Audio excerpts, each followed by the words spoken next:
Hello বন্ধুরা, দেখতে দেখতে তো রমজান মাস অর্ধেকের বেশি চলেই গেল। আসলে পবিত্র এই রমজান মাসটা কেন জানি আমার মনে হয় যে খুব দ্রুত চলে যায়। পবিত্র রমজান মাসের শেষের দিকে তো আমি আমার ঘর ডিপ ক্লিনের কাজ শুরু করে দিই। ঈদ আসার আগেই ঘর একদম ডিপ ক্লিন করে ফেললে মানে ঈদের আনন্দ দ্বিগুণ বেড়ে যায়। যখন ছোট ছিলাম তখন ঈদের আনন্দটাই ছিল অন্যরকম।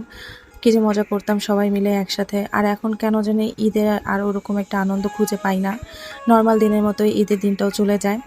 তো ঘর গোছানোর মধ্যেই হচ্ছে গিয়ে আমি ঈদের আনন্দটা খুঁজে পাই। বারবার শুধু একই কথা মনে হয় যে যদি ছোটবেলায় ফিরে যেতে পারতাম, কিন্তু শত চাইলেও তো আর সেই দিনগুলো ফিরে পাবো না। আচ্ছা যাই হোক, এখন আমি আমার ঘর পুরোটা ডিপ ক্লিনের কাজ শুরু করে দিয়েছি। আমি তো আজকে থেকে শুরু করে দিয়েছি। তোমাদের কি খবর?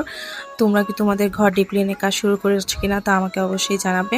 ঘর ক্লিনিং করার সময় চারপাশটা একদম অগোছালো হয়ে থাকে, আর যখন ঘরটা ক্লিন করে ফেলি তখন খুব শান্তি লাগে দেখতে।